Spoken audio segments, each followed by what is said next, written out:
Hey guys, welcome to A Little Help for Our Friends, the podcast for people with loved ones struggling with mental health. Hey, little helpers, it's Kibby here, and we're so excited to welcome Madison Errichiello from Love is Blind on A Little Help for Our Friends. But first, I wanted to tell you that if you're feeling overwhelmed by the mental health or addiction problems of someone you love, I could give you one-on-one support through Mind. Mind is our online coaching platform and community that I built to help you break toxic dynamics, set boundaries without guilt, and take care of the ones you love without losing yourself. And even if you're just curious and want to chat about it, you could book a free call with me by going to the link in the show notes or going to coolamind.com, KULAMIND.com, and click Get Started. Thank you and enjoy the show. Hey guys, we have a very special guest today. We have gone back to my reality TV roots, although not The Bachelor. This time we have gone over to Love is Blind, our first ever Love is Blind guest. It is Madison Errichiello. Yes. We are so excited to have you here. You were kind of a spokesperson for mental health on the show. We were really intrigued to have you after the conversations about mental health and particularly attachment style that you had on the show. So we're really curious to kind of talk to you about your background and kind of what you've learned along the way.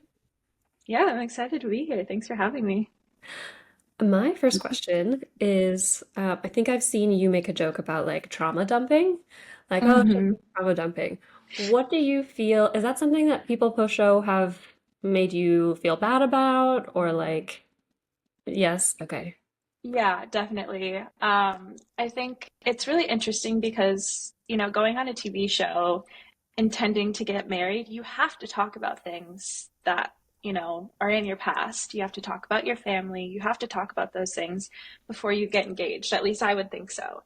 And so for people like me who do have kind of a difficult past and do have a long history of, different family dynamics and things like that, it can come off as trauma dumping, and especially the way that they edit it. Um, it's very like trauma heavy. Like they kind of made that my story. Although, like, when you do actually get to know me, that's not how I handle things. That's not who I am. Like, I don't wear this trauma as like a coat. Um, so yeah, I think a lot of people are like, she trauma dumped and then, left the pod single, but it is what it is. I didn't know that that's what they said. That's Oh terrible. yeah. Terrible thing to I say. mean, there's lots of noise. There's lots of things being said about it. But at the end of the day, like that's my story, and I think it's really important to share. Yeah, I mean, it's an interesting concept telling somebody that they're trauma dumping when it's like exactly as you said, you're there to have a very serious relationship that you hmm have to form in 2 weeks. Um, Less. less. Yeah. Yep. And it's like, what information about me might be relevant? Well, maybe it's how I see the world and how I show up in the hmm world. What has, crafted that and shaped that. It seems pretty relevant, but yet there's this term. I was having a conversation with a follower about this where she's just like, I hate this term. It's like, it makes hmm it seem like a bad thing to talk about your traumas, but like, why keep that a secret, right? Like, or why just like give people little spoonfuls? I mean, I can kind of see the dialectic of it of like first date, revealing your entire life story, but on the other hand, you don't have much time on that show. Yeah. I mean, it's literally you have a week's time to get to know someone and then get engaged to them. So this isn't typical dating, right? Like if I'm going on a first date with someone in the real world, I might jump into some like, oh, like I lost my brother or things like that. But like I'm not going into depth about any of my family dynamics or, whatever. But like when you have the intention to get married within a week's time, you have to talk about that stuff. And I think what I found is the people who haven't necessarily experienced trauma in that way, they are the ones who are talking about it being trauma dumping. They just don't understand.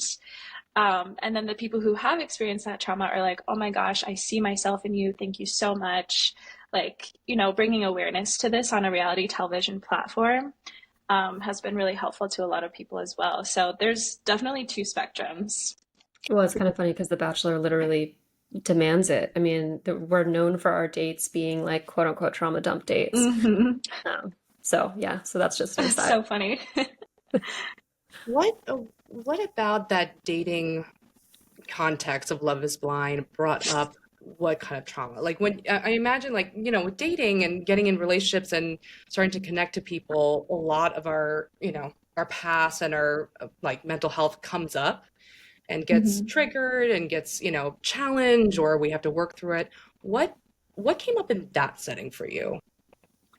Yeah, I mean, I think there's a point in the show where I say, hey, like, if I'm too much for you, let me know. Like, if you want to find someone who's experienced less in life or who's gone through less in life, let me know. And I think that was kind of uh, a hard place for me to exist because I have experienced that in past relationships of just feeling like I'm too much or feeling like my past is too much or and I've done a lot of work to kind of heal those childhood wounds and start moving forward and being more secure in my relationships. And I think that's why I can be so open about it. But in the case of like Alex, instead of him seeing, oh, she's being really open, she's being really vulnerable, and she's sharing this information with me because she's worked through this clearly, it's, oh, well, that scares me. Like that really terrifies me. And so I think that was kind of my biggest hurdle of, you know, feeling like I was too much. And then when I was met with that uncertainty, it pushed me to be like, well, no, like I promise I'm worth it. I promise, like, don't leave. Like, I promise I'll show you. So I think that that was really hard to watch back for sure. Yeah, I noticed that dynamic, and I mean, I didn't find you hard to watch, but I did notice that dance that you were in of kind of like, wait, I have Mm-hmm. to like, I have to reverse a little bit Mm-hmm. and try to like comfort you, and I'm not terrifying. I'm not like somebody that you have to be afraid to be with. You Mm-hmm. can't handle, and that, that was a little bit upsetting. Would Yeah, it was. um would you mind telling us a little bit about your upbringing? Yeah, I mean, it's interesting because I think people who, watch the show, it's funny how their view on life shapes the way that they interpret things, right? So, a lot of people were like, "How can you say that your parents were drug addicts, but they were also Christians? Like that doesn't make sense." Or, like just things like that, which two things can exist at once.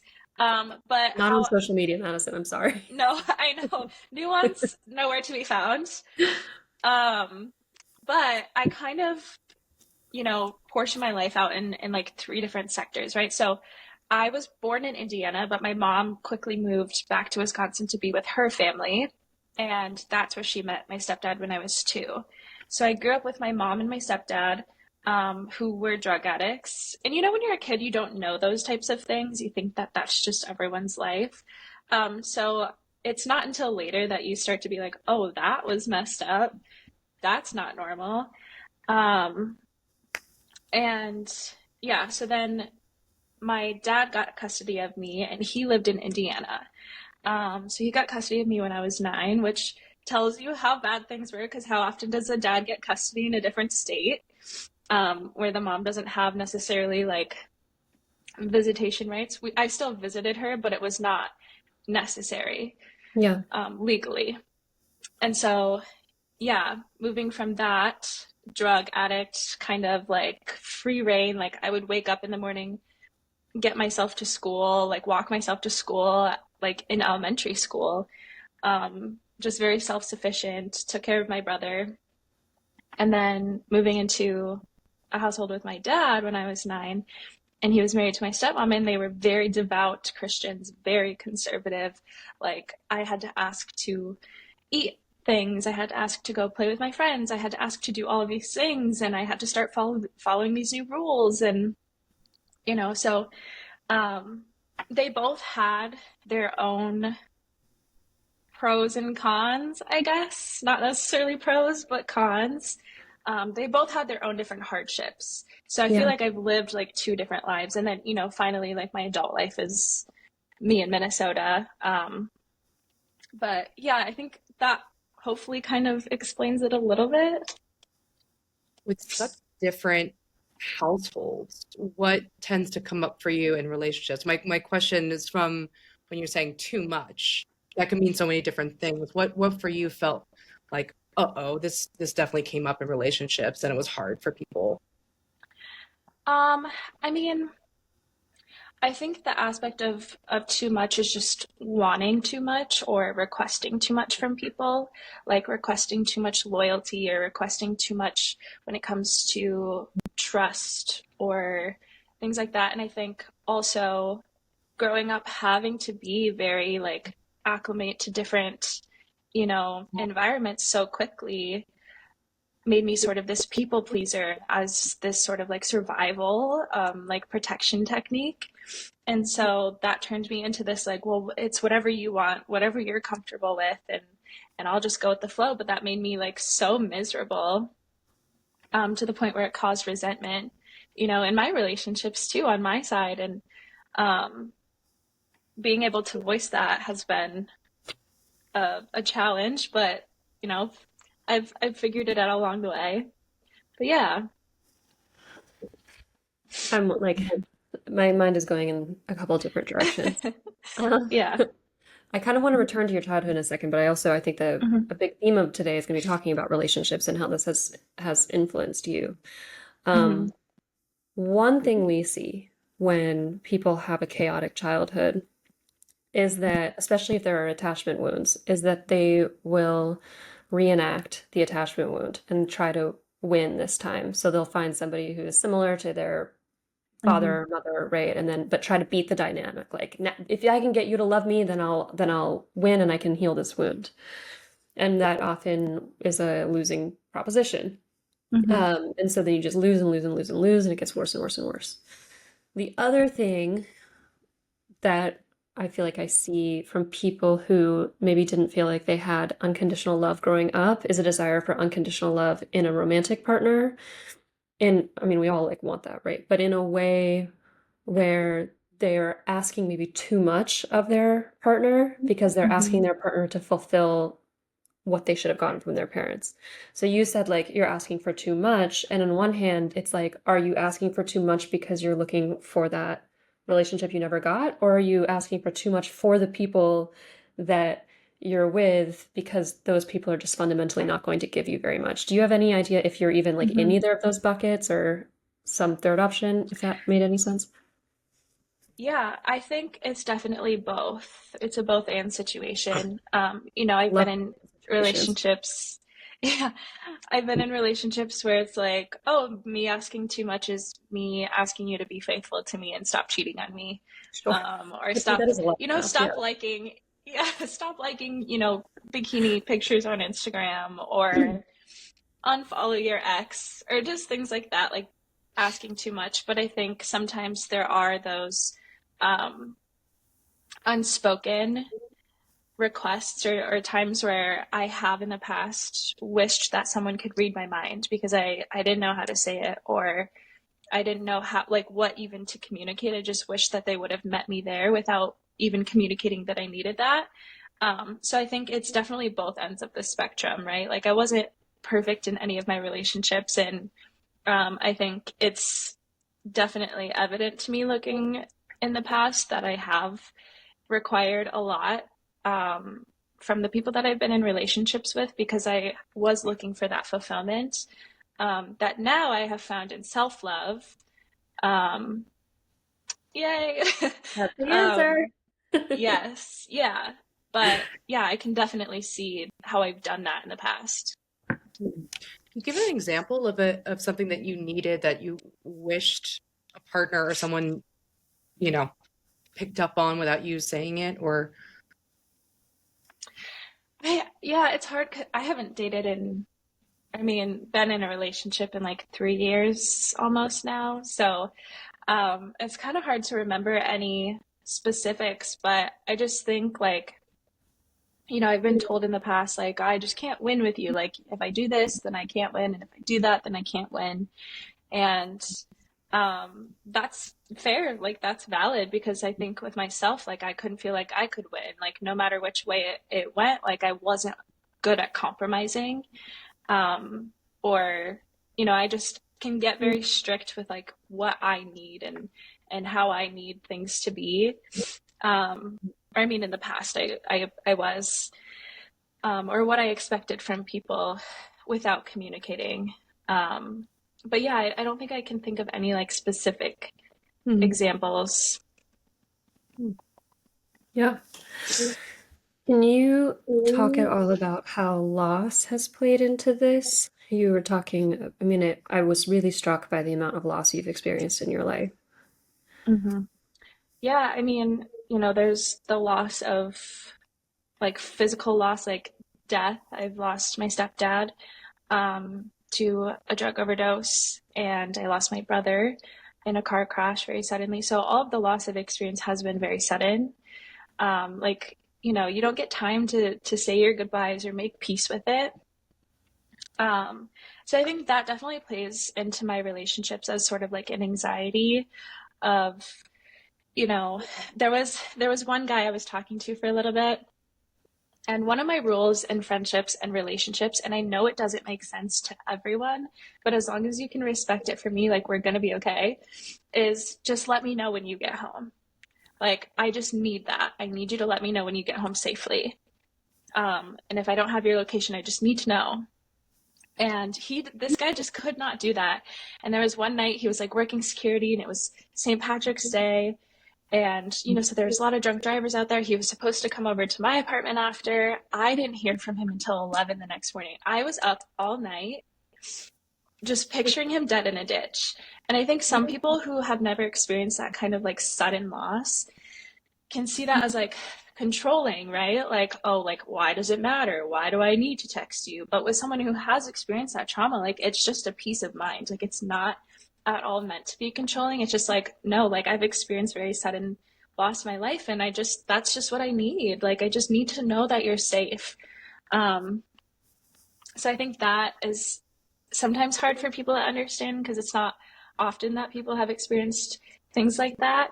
But then it's the loss of like a parent who does have drug addiction and having to like mourn what that person should have been in your life.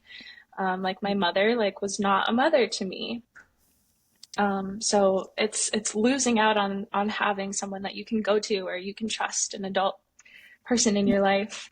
And I think that, can tend to make it difficult to trust people in real time, and form like really trusting relationships with friends or, other family members or things like that. Um, but, at the end of the day, like that's my story. And I don't allow myself to be a victim to my circumstances. So those are things that I genuinely have like truly worked on in life. I'm just very open about it. Well, we love that. Oh, sorry, Gibby. No, I'm just, sad for you. I mean, it's with that kind of trauma and that kind of loss, it exposes you to something that people take for granted, which is like Mm-hmm. you just say, "Oh yeah, that person's fine. If I don't hear from them, they're probably still alive." Like you don't even Yeah. know that you have that belief, or just like, "Yeah, someone's gonna love me and people are trustworthy." Like all these things that people take for granted and don't realize how painful it is when they don't have that security. Mm-hmm. So, I mean, Yeah. yeah, that was mostly what I wanted to say. It's just, No, I mean, it struck me too because like, so I work in a VA right now, so it's like heavily PTSD, Mm-hmm. and what you see with trauma survivors is, and I'm not a trauma survivor, right? So like I can tell that I have this protective coding, which is exactly as Kippy was describing. It's like I assume the best case scenario or just sort of the medium case scenario, but I'm never really assuming the worst case scenario. And there's this sense, this isn't a quote from me, it's from a book on trauma, but that we're like divinely protected. So even if like I'm not religious, but I still, there's this sense of like, yeah, like I'm protected, like everything's gonna be okay. I'm not one of those people that these things happens to. And Mm-hmm. then one of these things happens to you and you become that person. And then there's a kind of reverberation of like, oh, this isn't the world I was living in yesterday. Did you ever feel like you had that kind of protective coding, or I mean, you were living such an abnormal life from Mm-hmm. so early on. And just so you know, also, the three of us in this room have someone in our family who abdicated their mothering duties to drug addiction or alcohol addiction. Mm. Not my mom is my sister, but Libby's mom and your mom. And so there's this interesting thread among the three of us today. Wow, we're all connected somehow. We're Cheers. never truly alone. Yeah. Yeah. We all get it. We don't Yeah. take anything for granted.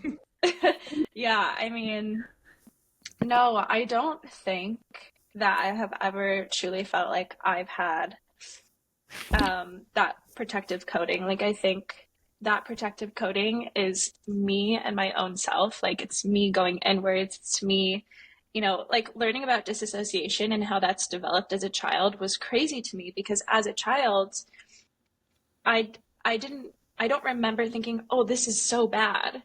But, looking back, I'm like, oh, I created these patterns and these behaviors of self protection and, like extreme sort of independence that kind of gets on people's nerves in my life. Like they want me to depend on them. And then I'm like, no, no, no, it's good. It's fine. Because yeah, that's the only thing I've known. Like the only person that has ever truly protected me is myself.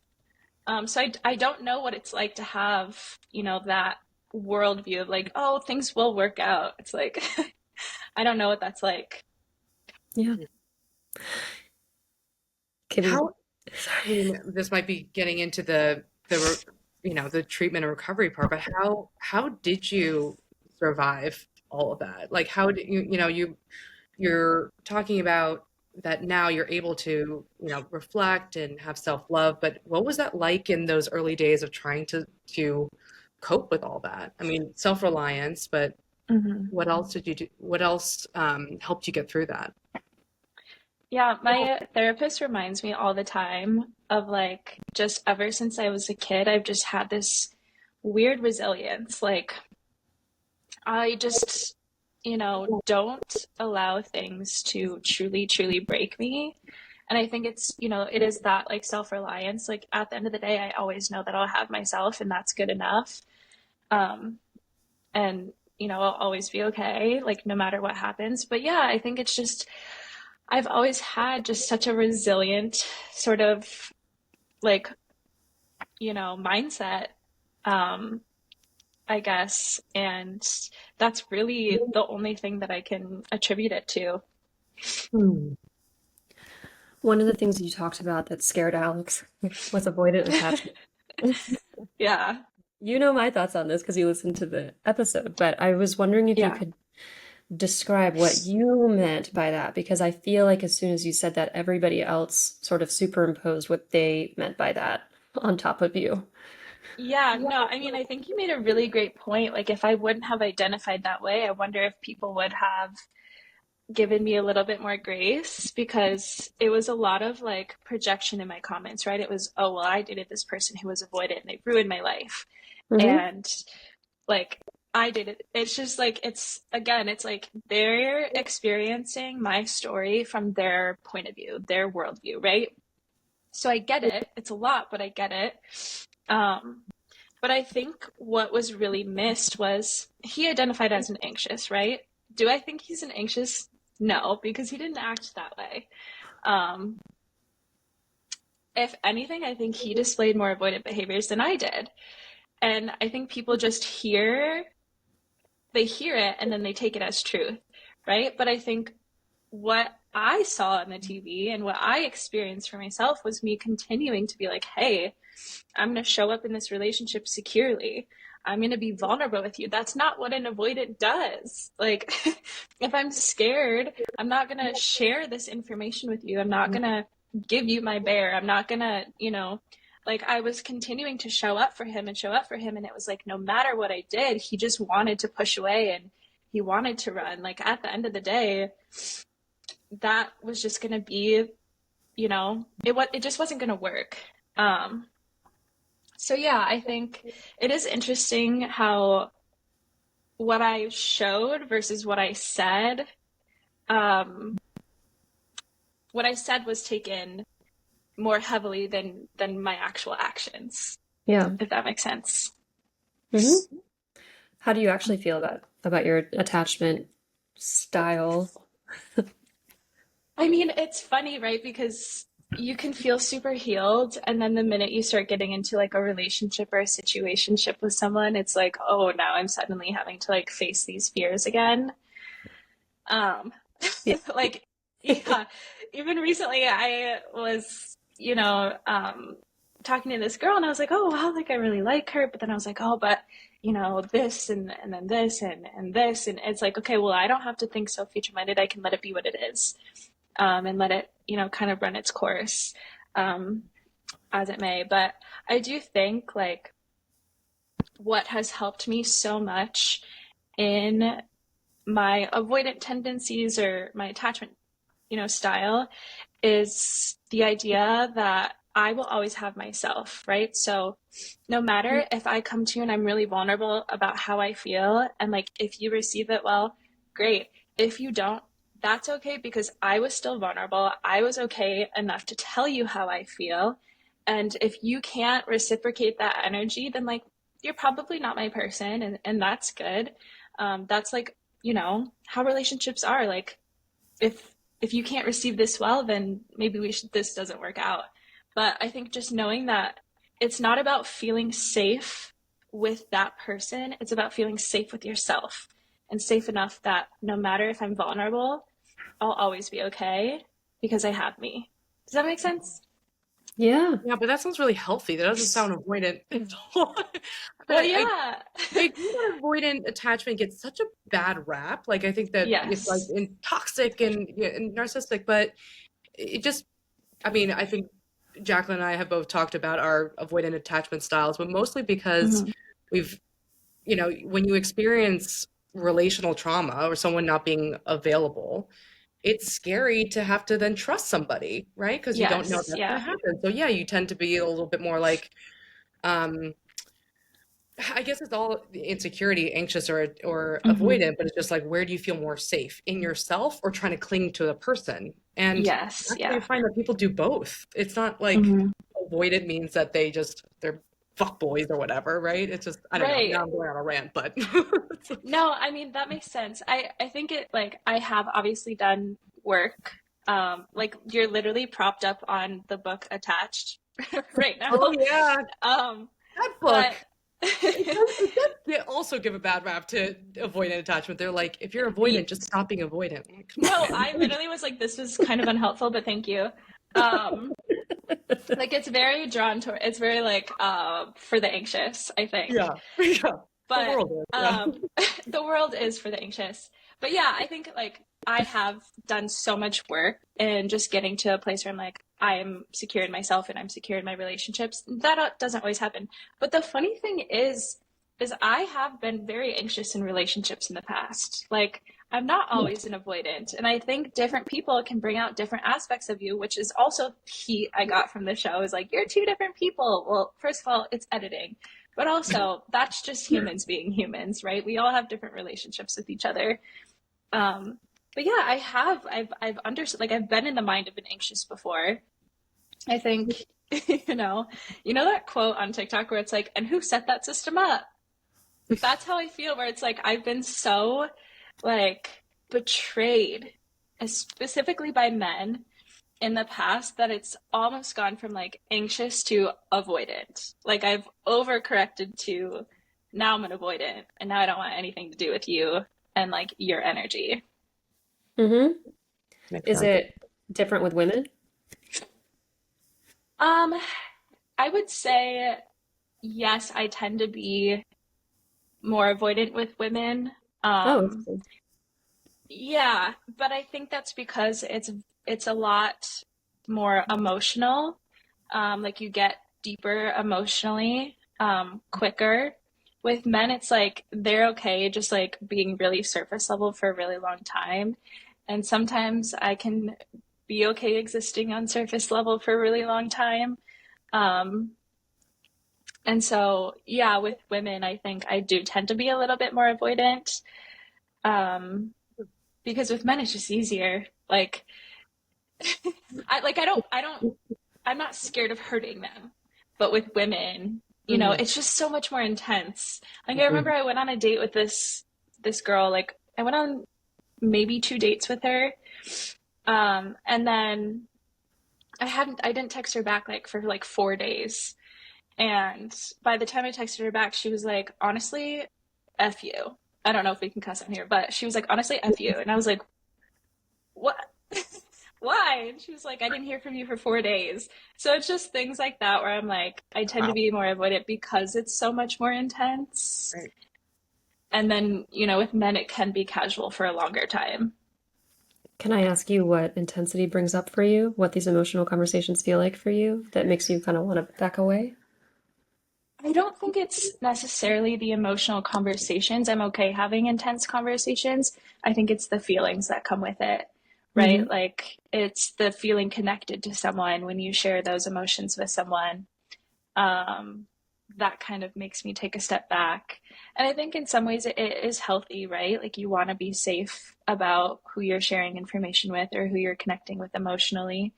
Um, but yeah, I think it's more so just like a scary thing to get vulnerable with a new person that you're romantically interested in. And that kind of makes me take a step back sometimes. What what was that like in Love is Blind? Like I can imagine that there's some aspects of not seeing them that could feel safer, but so, like it looked like, at least from editing, that you were sitting there like it's like I always thought about it as like a confessional. You're sitting there Mm-hmm. really talking very deeply quickly. Did things feel like safer or scarier there in that regard? It felt safer because, you don't have that physical like eye contact. Where should I look? What should I do? How do I look? Like, I mean, you do in a little bit, but just because you're on camera. But you forget that the cameras are there. And so I think it kind of, it's almost like, how people feel safer being more hateful online because they're behind a screen. It's almost that way where you feel safer because it's almost like that person isn't real Yeah. in a weird way. You're like, they're real, but like I can't see them. So I feel okay enough to be more vulnerable. Weird experience. I always find it fascinating when we talk about like how like my best friend is bi and she'll talk about sort of similarly how women can be like a little like intense and or Mm-hmm. just like more emotionally connected and how that can kind of and it's just so funny when Mm-hmm. we think about how men are usually the ones who handle women in that place and how bad men can be at that. It's kind of like how did we get designed this way where like men are the ones that have Yeah. to pick up like women's like emotional depth. But that was just an aside. I don't know. I stopped expecting anything from men a long time ago. Better place to be. Honestly, I have a lot more peace in my life. I sleep peacefully these days. Um, I was earlier when you were talking about going from a highly unstructured environment to a highly structured environment. One of the thoughts I have is like sometimes kids who grow up without structure really gravitate towards structure and need it and love it. But it also seems like for you it was overcorrected. And now I know you're an artist, which is Hmm. not structured. Hmm. Um, what kind of role does art play for you? Yeah, I mean, art has been, and especially with, the internet, I don't think I was ready for people to be so like, I need to see this from you and I need to see that from you. And you talked about this, so now you owe me that. Um, like I decided before the show came out that I didn't want to use Love is Blind to promote my art. Hmm. Because I had recently the past couple of years have been really difficult for me mentally. I finally have gotten to a place where I don't feel like I'm just surviving. For a long time, I felt like I was just surviving. And I think because of that, that really impacted my ability to feel creative. And it just felt like everything I created was just not me. Like I didn't identify with it. And I was trying to kind of get back to my roots of being more playful with my art and just putting things out without the intention of selling it. Um, and just having fun with it. And so that got picked up on the internet, and people were like, "You're not an artist. Like, you won't show us your art." Mm. So that's been really interesting. to watch take place. Um, but yeah, I think I like art because it doesn't force me to be structured. But I think there there's that part of me where it's like I do need structure in my life, although I do resist it. Like I don't like feeling like I have to do this at a certain time and do that. Like routines, I know I thrive in them, but I also really despise them at the Yeah, same time. I relate. I just said a lot in one setting, but yeah, I hope that answers your question. Yeah, unstructured. Yes, yeah. Yeah, like I am like your type B friend, like to the max. But it's like I need my space to be clean. I need it to be like, whatever, but it's not organized. Like you go in my drawers and it's just like, you know, everything has its place, but it's all chaotic in its place, if that makes sense. You know, it's not chaos to you, it's orderly to you. Exactly, Yeah. yes. You mentioned a couple times people writing all sorts of comments. And what was your, in terms of mental health, what was your experience going into the show and then coming out? I just know from Jacqueline's experience, which, I'll let her tell you, but it can be rough out there. So Hmm. what was that like for you? Yeah, so I found an incredible therapist like last September or October, I don't remember exactly. Um, but I just started having these like insane anxieties over, well, what will people think? And I don't even know what my storyline is. I know for The Bachelor, Bachelorette, your editing time is like a lot shorter than Love is Blind. So we have a year to sit on this. And, over that course of the year, so much happens in between and you forget like small details and stuff. So yeah, I found my therapist and was just like, I really want to make sure that I'm in a good headspace when this show comes out so that neither positive like praise or hate comments will shake me. Like I don't want to get so swept up in like the positive part of things because the internet is so fickle and they can turn at you at any moment.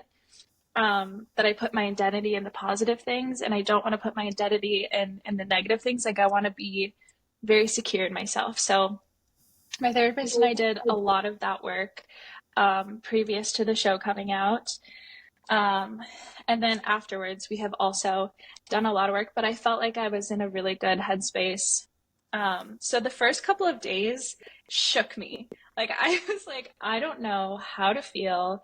I'm getting so much on both ends. Like, I was a very polarizing person. Um, so it was just very loud, like, on both ends of the spectrum. And I think for the first 2 days, I felt really overwhelmed. And then the third day, I was like, I've decided I don't care and I'm just going to have fun with it. And, so I would just like reply to some hate comments being funny or like whatever. I would like lean into the joke or I would joke about myself or because it's just really not that serious. So I do feel like I've handled it well. Um, I also got on Zoloft, which has been incredibly helpful. I was on Lexapro before, but I didn't really think it helped. So finding the right meds is key. I'm like, this is what normal people feel like. Crazy. Well, you just named our two antidepressants, so that's very exciting for us. Thanks a lot. Incredible. Incredible. Another invisible string. Yeah, I mean, I found it very difficult coming off of the show. And I was like, I had people hated me on Reddit for whatever reason. Like, I had a pretty good edit. It was Oh, just yeah. People just hate on Reddit. my mom's best piece of advice was like, can you just find it fascinating? Like, you're getting such a unique view into like human behavior, and it is kind of Hmm. fascinating. They have extremely selective memory. Yes. They can develop an entire persona for you based off of like a misunderstanding or literally a memory error. That happened to Hmm. me a lot. And then just an insistence on hating, and then Yes. and just willfully like misinterpreting people is amazing.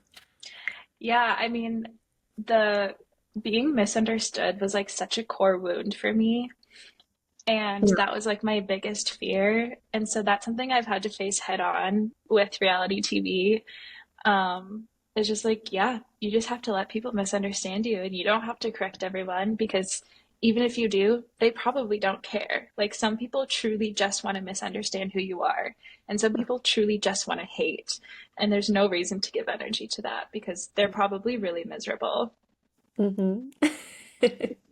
Did you, I mean, even if you're like this projective test mirror for what people are feeling, did you get a sense that people wanted to read something in you? I know we talked about the avoidant piece, but is there anything that you could feel like people got the impression of or wanted to see in you, or like what happened to the audience when you look at like how they're reacting to you?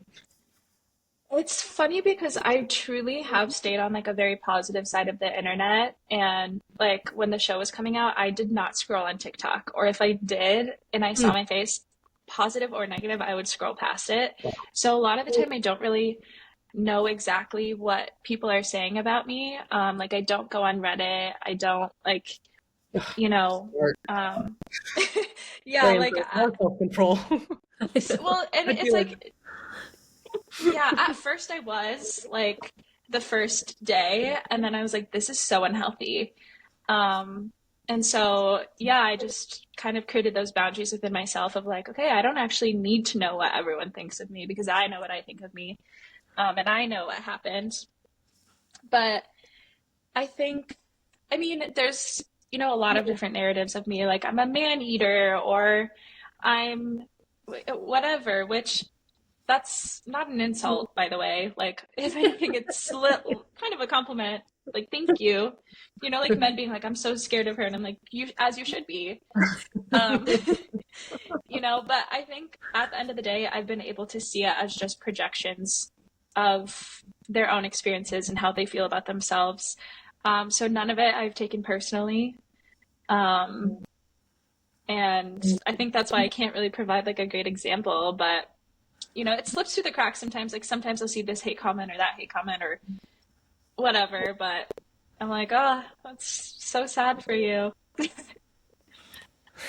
It's a very protected attitude. I was definitely Googling myself endlessly, looking myself up on Twitter. It was just something so fascinating about seeing how people saw me. And I Mm-hmm. still find that interesting. Obviously, there was an ego, massive ego portion to it as well. And then reality TV, kind of the aftermath. Like, I mean, I wasn't necessarily that famous afterwards, but my friends were, and that was back when The Bachelor could get you 1 million followers on Instagram. And so the after effects of the show kind of pull your values in different directions. Like, are you going Yeah. to be a star fucker, a social chaser? Like, are you going to disown friends who have bad reputations because their edit sucked, or I Mm. don't know, because things came out about them on social media.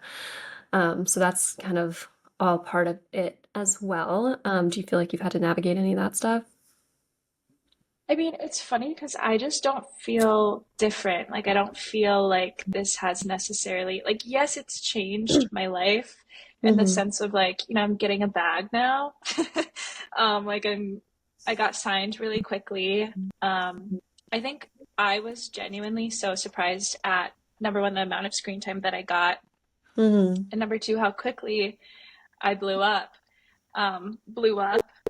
But it's like I thought things would feel differently and they don't. Like I still feel very much the same and I still feel very much grounded in myself. Like I don't know, it's cool when people come in, they're like, oh my gosh, like you're Madison from Love is Blind. Like that's always really fun. But it's more so like I don't see that as me being this celebrity or anything. It's more so just like, oh, like I'm meeting my friends, like I'm meeting new friends. Um so yeah, I think in my mind, I really haven't felt that change.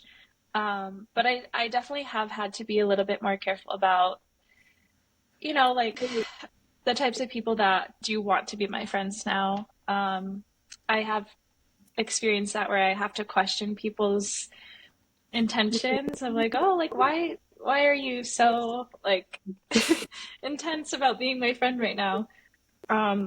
But yeah, other than that, I don't think anything has genuinely really changed for me. This is a question I could ask for both of you, but on the flip side of the negative part, is there anything you've learned about yourself for being in such an intense dating, you know, public dating spheres? Like anything, I imagine just like looking at yourself, even just on a screen and just, noticing things about you or just learning from the experience of being there. Is there anything that you're like, oh, huh, I know that about me now? Um, No, I Jacqueline's like, no, I I have, but I would rather hear her talk. I think yeah, the only part that was really interesting for me to watch back, I mean, like you've been saying, Jacqueline, like it's interesting to see how people perceive you. And there were moments where I was really good at deflecting on TV. And I didn't realize that that's what I was Hmm. doing. So like when I come back in and I'm like, "Oh, breakups taste good."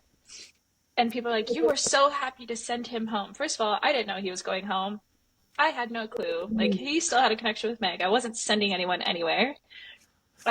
Secondly, I was really hurt, but I didn't want to come into a room full of people acting hurt because myself, like how I grew up, I can't show that emotion. I have to be brave. I have to, put on a brave face, and I don't want to show people that I'm hurt because I don't want them to think that I allowed someone to like take my power from me or whatever. Um, and so yeah, I come in and I'm like, oh, breakups taste good, but I was deeply, deeply hurt. Um, and so I think that was the first thing where I was like, oh, I'm really good at deflecting. And then I think the second one was watching me chase after Alex when it was very clear that he was like putting up all these like guardrails for me. And I was like, why did I think I deserved that? Like, why was that the one thing that, I was so sure on when I had so much affirmation coming from other connections? Why was it the one that I wasn't getting that from that I went after? I think that Do was a very eye opening moment for me. do you have an answer to that question? I mean, I think it's just rooted in the trauma of like needing to prove to people that I am a worthy person of, I'm worthy of their love and I'm worthy of their trust. Um, and yeah, I think that's been kind of a pattern in my life that all came to a head on that show. Um, it was definitely a pattern that I've seen in the past, and then got to experience it real time from like a different point of view. Wow. Jacqueline, what did you learn about yourself? I mean, from like watching the filming back, Either the experience or watching it back? from the filming it back, I learned I'm sort of an aggressive kisser. Well, that was the first thing. Oh, Um, I hate to see myself kiss, like that's a Oh my really gosh, I'm private actually thing, so but glad I didn't. it's okay because I know I'm a good kisser. So I was watching back, I was like, this is interesting, but whatever. Um, It's so funny. I think I actually came across as pretty. I liked how I came across with Ari. I felt pretty cool, confident, like, so I don't know. But I mean, I think most of what I learned about myself was afterwards. Like, I learned that I am capable of like sticking to my values and not disowning friends and like not playing too much into what I think fame was pulling me to do. But I also learned that like I'm very susceptible to my ego in other ways. And like very susceptible to envy. I don't know. I mean, there's on another podcast that's about us, I can probably come up with more stuff, but I don't want to Well, keep talking too much. I'm really curious to know like what was the internet like around the time that your show came out? Because I feel like the internet now has such a grasp on reality TV and how people want to portray themselves. Like, was that Mhm. like a big influence for you or how people did portray themselves? Yeah, I mean, I think a couple things. So my season aired in 2018, and that was the height of like the woke movement. So there was a lot of angry liberal energy, and like I'm more liberal, right? So I'm not like this isn't me getting, pro-Trumpy or anything, but Okay. um I was worried. No, Like, it I was gotta just go. that it was like me, everybody I knew was getting attacked by their own. Yeah. Like there was apologies demanded left and right. It was just a lot of like you had to really, really watch what you said at all times. And there was, I mean, Hmm. it was just like it was just this snotty attitude from a lot of people. Um, at the same time, like part of that was important and it reformed like how people communicate with each other. And so there was like important stuff too, but there was just a lot of paranoia on the internet at that time. And then, of course, you did have the Trump supporters who were just doing the same thing, but less, um, in a way, less aversively because I didn't take them seriously at all. So it was like a highly, Hard highly to. political, and yeah, highly political environment. So there was that. But what happened with me is like I had no social media experience before the show. I used it, but very much as like an average consumer. I wasn't trying to be seen in any way. And when I came off the show, people were instantly like, you have to brand yourself, you have to make use of this once in a lifetime opportunity, you have to post constantly, but you have to like really have a vision. And I was like, I don't like what makes me special. And I was like PhD girl. So I kind of tried to like lean into that branding and immediately they were Yeah. like, oh, you're not like, you can't, you're using big words, you're fake, you're like trying to seem smarter than the rest of us. Like you're not even in a PhD program yet. It was just a lot of like tear down of anything I tried to do. And once that kind of idea got into people's heads, there was just no coming back from it. So I just uh, like I if anything had like an intellectual bent, I would get destroyed. God Um, forbid a woman be educated. yeah. God. Hmm. So that was my experience, but I also just wasn't very effective on the platform. I mean, I'm just not, it's just not for me. So I mean, I'm sure a lot of this is my own fault. Oh, that's super interesting. I mean, yeah, I definitely have gotten that same, like, you have to start branding yourself. You have to start, you know, which is fine. I think that is something that I can naturally just do. Like, I have worked in social media before, I have worked in corporate. So, like, I understand kind of, the content pillars, and yeah, I get all of that. But I think it's interesting the way that reality TV has kind of morphed into this, like, especially I saw this with the men on our season. Like, I don't want to say anything that could get me canceled. And usually it's just their beliefs, like what they truly believe would get them canceled. Um, or like a lot of it was very two-faced of like, well, I'm going to say this to you, but I won't say this on camera, or Hmm. whatever. And I think people are so terrified of being canceled and being like hated on, and no matter who you are, like, you're going to get hate from people. Like, no one from our cast came out of that unscathed. you know and so it's just Yeah. like, if you're going to get hate, then be hated for something you actually want to stand up for, and the type of person you're going to be. Like, that's kind of my motto. I mean, there is something though, there is something about you that people seem, there's some confidence about you or effectiveness about you that seems to rub people, certain people the wrong way. And it kind of feels sort of similar to my situation, but more from like who you are, what your vibes are, than like the education part. Of just like, I mean, I see it all the time, like women who are like confident or have it going on, they often get torn down. And I don't Mm-hmm. know if it's more by other women or other men, but some of that seems to be Both. operating on you too. Yeah, but this is happening on a larger scale, but I do feel like I've experienced that just throughout my life on Hmm. personal levels. Um, I feel like I've been in relationships with men who feel like they have to humble me because, they think I'm trying to be better than them because I have a better argument, or I say things better than they do, um, or it's women who, think that I'm trying to be better than them just by existing. Also, sorry, my dog's drinking water and he's really loud. He always does this when I'm like in meetings or in interviews. Um, but No yeah, worries. I've experienced that a lot, of just people feeling the need to humble me.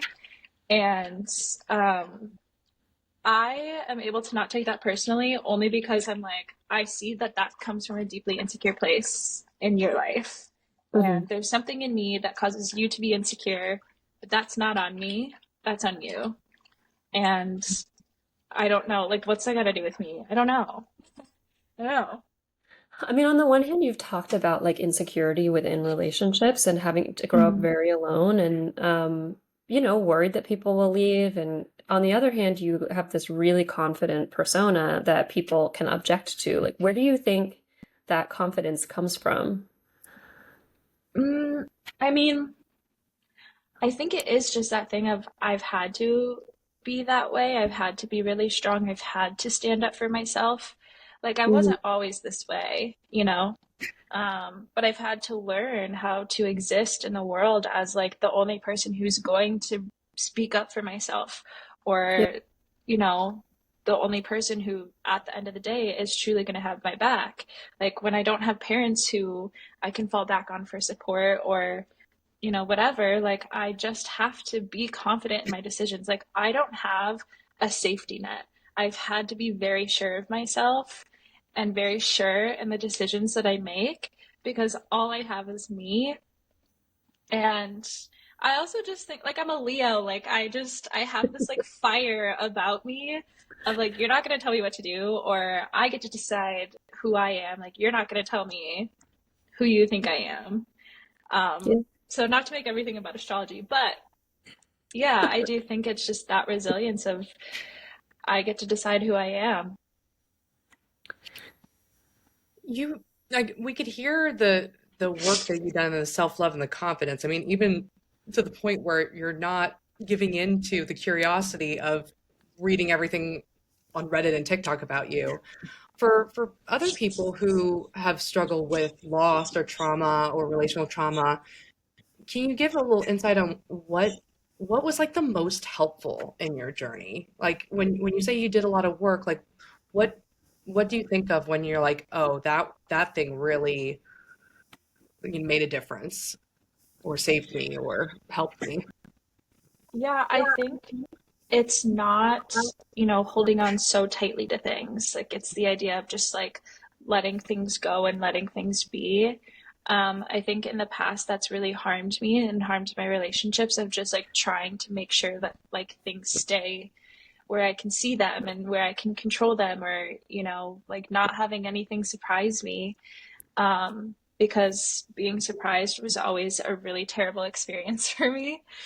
Um, but I think that, just having like a looser grip on relationships or even like jobs or friends or whatever has really saved me like the hardship of this is how it was supposed to be or it doesn't mean you're not like heartbroken or you're not sad, but I think just like allowing yourself to feel the waves of those of the grief or of the Mhm. happiness or just like allowing it to like pass through you without having to actually like put a meaning to it um has been really really helpful.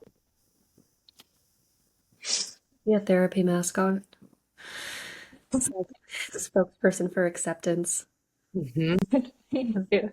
Well, I mean, yeah, it's one of those things where there's people who have been able to float through life. They've never really had to, you know, face themselves. But especially being on reality TV, you are forced to face yourself in ways that you probably don't really want to. Um, Well, I don't know if we have, Kimmy, you have any last questions? No, I think this was great. And anything that you feel like any kind of tips for people who have gone through, what you have and with trauma and loss. I know that I like the advice to like not take things as not to hold on so tightly. Anything else that you would want to, any words of wisdom or tips for people? I mean, honestly, just therapy has been a really great resource for me throughout my life. And I think that's, why I've been able to get to this place. Lots of self reflection, lots of self awareness. So, yeah, therapy, Nice. We'll always highly take a recommend therapy it. plug. Yes. Okay, fabulous. Anything that you want to promote of your own? Where can people find you? I am on Instagram and TikTok, so at mads.err, madser. Um, I'm online.